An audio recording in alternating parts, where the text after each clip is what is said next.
Checking in with some domestic news now, starting with disturbing news which should concern anyone who believes in the First Amendment. A lawsuit brought by First Amendment groups against the Justice Department has revealed the government's regulations for targeting journalists with surveillance.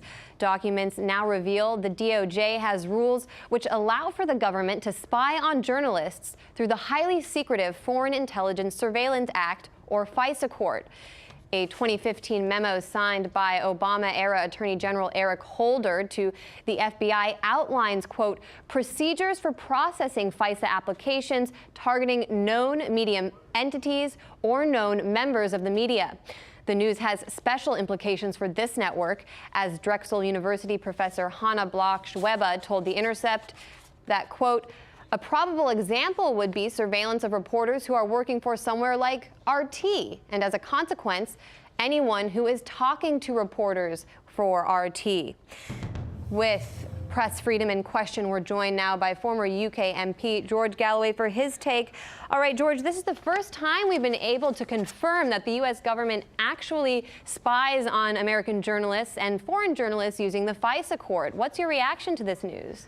Well, you're quite lucky, actually, that you've still got journalists worth spying on. The journalists in Britain are working in concert with the building behind me and the buildings that stretch out across Whitehall and the secret deep state of Britain, and there's no need to spy on them at all. There's an old adage, thank God you cannot bribe or twist the average British journalist. But when you see what unbribed they'll do, you see that there's no reason to. So take a bow, American journalists. The state still thinks it's worth spying on you. And clearly they have been doing, and doing so without democratic oversight or even proper judicial oversight.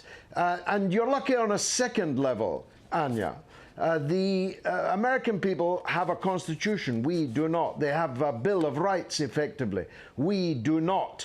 You have a First Amendment. We have nothing to amend. We have no constitution.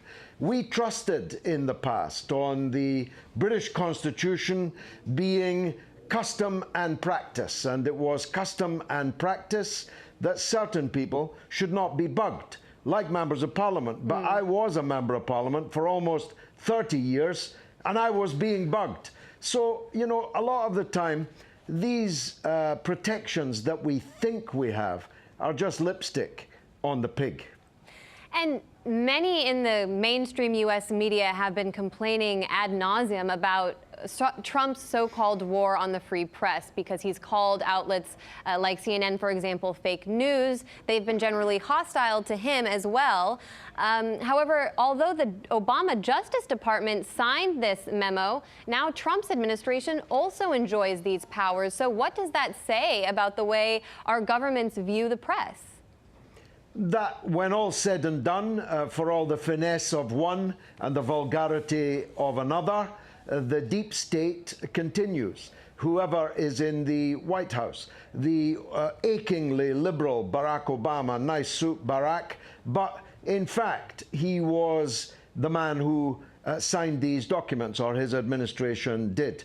Donald Trump is faced with a different problem because the mass media in America is determined to destroy Donald Trump, not for all the bad things about him, of which there are multiple examples, but because he might, just might, be counter to the prevailing orthodoxy in the state on foreign policy and on other things. So the fidelity of the US media and the vast majority of American journalists to the American deep state is a continuous thing. As the French say, plus ça change, mais plus la même chose. Everything changes, but everything remains the same. We don't have much time left, George, but we know that officials here in Washington work very closely with officials where you are in London on many fronts, but especially when it comes to surveillance. Are UK journalists protected from this kind of spying? Not at all.